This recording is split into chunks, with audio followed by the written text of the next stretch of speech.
Welcome to Luca and Miguel. Enjoy the video. You begin by confirming prerequisites. Your phone is on the same too. 4 GHz Wi-Fi and the smart plug is powered and blinking, indicating setup mode. Open the Google Home app and make sure you're signed into the correct Google account. This ties the device to your home. Once done, tap Add Setup Device New Device, select your home, and let the app scan. This starts discovery. You do this because Google needs a secure account and network match to link the plug. Once the app finds the plug, select the device or the vendor integration. If not listed, choose Works with Google and find the plug service. You'll be prompted to sign into the plug maker's account to authorize access.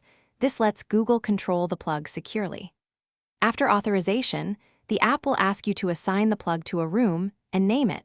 Do this now because a clear name improves voice recognition and automations. Make sure the plug stays powered while provisioning completes. Finally, verify the setup by asking, "Hey Google, turn on plus the plug name." If it doesn't respond, power cycle the plug and router, then try the same command again. This resolves many network hiccups. If still failing, reopen the Google Home app and remove then re-add the device. Relinking often fixes authorization or naming issues. One key troubleshooting tip: make sure the plug is on a 4 GHz network and the vendor account remains linked. Mismatched bands or broken links are the usual culprits. Thanks for watching and please subscribe. It's the best investment you'll ever make.